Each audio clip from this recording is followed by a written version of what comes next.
Hi,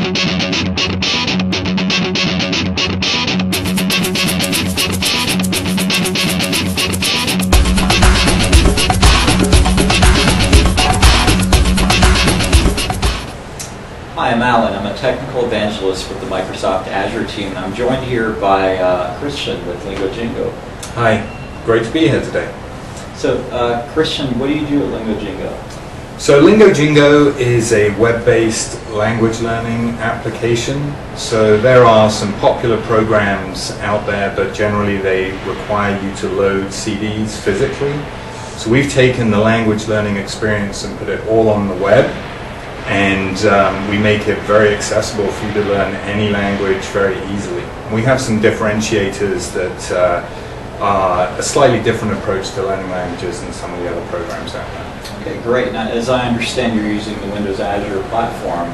How are you using Azure within your app?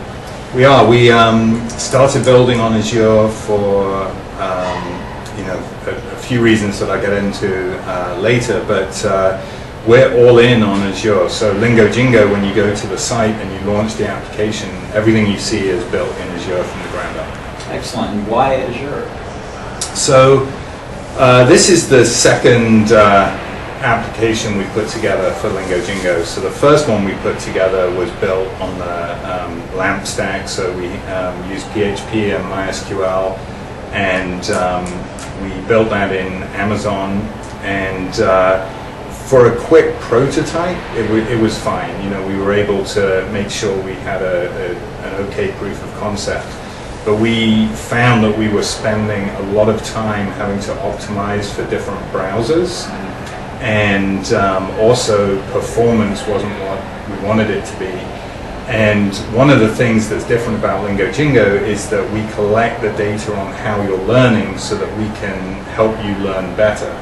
So we anticipate having huge data volumes and a vast amount of users, so we didn't want to worry about scale down the road as well. So when it was time to build this again, we said, okay, let's do it right. Let's re-architect everything, rebuild it all in Azure, and then we'll be good to go.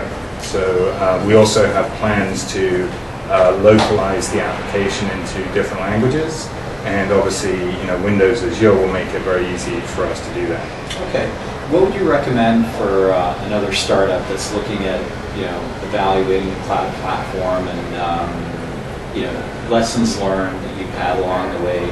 How do you recommend they get started with Windows Azure? So the first thing, and I don't know if the BizSpark program is open to everyone, but I would definitely recommend getting in the BizSpark program, because we weren't in the BizSpark program initially, and we just sort of purchased Azure. And as a startup company, watching the bottom line, two lessons actually. We purchased Azure, and it was really difficult to understand until we've been doing it for a while what our run rate costs would be. So with BizSpark, you get a bunch of stuff for free, and you get a bunch of hours to develop on Azure for free. And then, so once we were under the BizSpark program, again, a little tip that we learned is we were developing directly against Azure, and I would recommend develop locally and then deploy to Azure for production. That's the approach we're taking now, and it's working really well for us. Excellent. And for our viewers who want to take Lingo Jingo for a test drive, how would you suggest to get started? Super easy. You just go to lingojingo.com, and you're up and running in a couple of minutes. Excellent. In fact, in the time that we've taken to have this conversation, you could start learning Russian or Korean or French or German. So I really recommend giving it a go. Great. And it's free for now. Excellent. Well, Christian, I wanted to thank you for your time today. Thank you. It's been great. Excellent. Thanks, everyone.